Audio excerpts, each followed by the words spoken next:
Hello बच्चों। हमें एक क्वेश्चन दिया गया है। ठीक है, पहले क्वेश्चन को रीड करते हैं और फिर उसको सॉल्व करते हैं।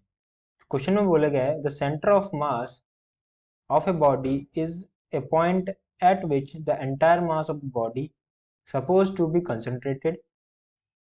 The position vector r of center of mass of the system of two particles mass m1 and mass m2 with respect to position vector r1 and r2 is given by okay। तो ये क्या है, हमें ये दिया हुआ है, हमें position vector of centre of मास। ठीक है, सेंटर ऑफ मास क्या होता है?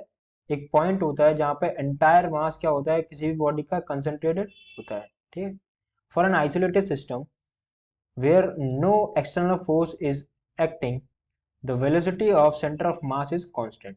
ठीक है, आइसोलेटेड सिस्टम क्या होता है? एक सिस्टम होता है जहां पर कोई भी एक्सटर्नल फोर्स अप्लाई नहीं होता है, तो वहां पर जो velocity of centre of mass होती है वो क्या होती है? कांस्टेंट होती है। Under no circumstances the velocity of centre of mass of an isolated system can undergo a change. ठीक है, किसी भी सर्कमस्टांसेस के अंदर the velocity of centre mass क्या हो सकती है? चेंज हो सकती है। With the help of comprehension given above, choose the most appropriate alternative for each of the following question। तो क्वेश्चन क्या दिया है? Two bodies of mass m1 1 kg and 2 kg are located at 1, 2 and -1, 3 respectively। The coordinates of the center of mass। Okay, तो हमें centre of मास के coordinates को find out करना है, राइट। तो देखो, हमें सबसे पहले एक रिलेशन दिया गया है ऊपर कि जो पोजीशन वेक्टर होता है सेंटर ऑफ मास का वो क्या दिया हुआ है?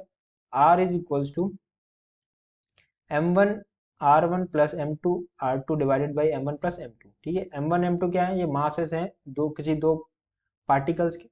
ठीक है, तो हमें कोऑर्डिनेट्स निकालने हैं सेंटर ऑफ मास के। तो सेंटर ऑफ मास के कोऑर्डिनेट्स निकालेंगे तो x कोऑर्डिनेट क्या हो जाएगा, उसको मान लेते हैं x। ठीक है, y कोऑर्डिनेट क्या हो जाएगा? y एक सेंटर ऑफ मास। ठीक है, इसके लिए फॉर्मूला हम ये अप्लाई करेंगे। अगर x कोऑर्डिनेट है तो उसके लिए क्या अप्लाई करेंगे? उसके लिए अप्लाई करेंगे m1 x1 plus m2 x2 divided by m1 plus m2, right. y coordinate है तो x की जगह y हो जाएगा, राइट। तो यहाँ पर हो जाएगा m1 y1 plus m2 y2 divided by m1 plus m2। ये हमारे क्या हो जाएंगे? The coordinates of centre of मास। तो इसमें वैल्यू पुट करें। ठीक है, वैल्यू पुट करेंगे तो हमारे पास क्या आएगा? पहली बॉडी का मास दिया हुआ है 1 kg, दूसरी का दिया हुआ है 2 kg। ठीक है, तो यहाँ पर हम लिख सकते हैं m1 is equals to 1 kg and m2 is equals to 2 kg। ठीक है, पहले फिर कोऑर्डिनेट्स दिए हैं। पहला जो बॉडी ऑफ मास है वो कहाँ पर लोकेटेड है? 1, 2, तो यहाँ पर लिख देंगे x1, y1 is equals to 1, 2। ठीक है, एंड x2, y2 कहाँ पर लोकेटेड है? Which is located at -1, 3। ठीक है, तो अब यहाँ वैल्यू पुट करेंगे। वैल्यू पुट करेंगे तो आंसर मिलेगा ओके। तो क्या हमारे पास क्या हो जाएगा? X c m y c m मतलब coordinates of centre of mass is equals to, यहाँ पर m1 का वैल्यू है 1 इंटू x1 है हमारे पास 1 प्लस m2 है हमारे पास 2 इंटू x2 हमारे पास है -1। ठीक है, तो यहाँ पे लिख देंगे -1 divided by m1 plus m2 मतलब 1 प्लस 2। सिमिलरली y कोऑर्डिनेट्स के लिए m1 कितना है हमारे पास? 1 इंटू y1 का वैल्यू है 2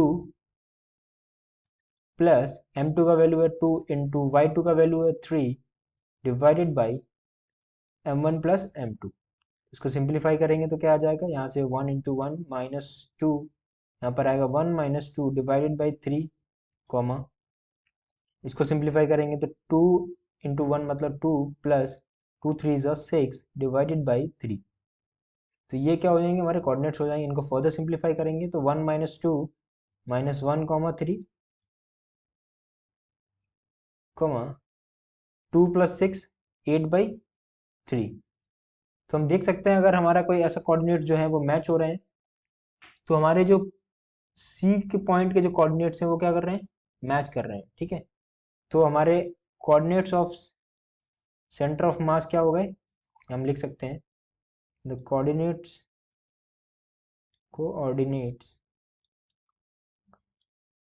of centre of mass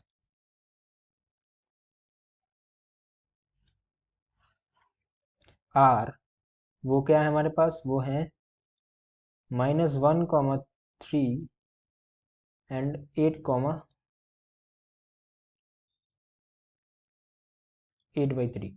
okay, तो हमारा सी ऑप्शन क्या हो जाएगा, वो करेक्ट आंसर हो जाएगा। तो हम लिख सकते हैं correct answer will be C. So I hope you got the solution. Thank you.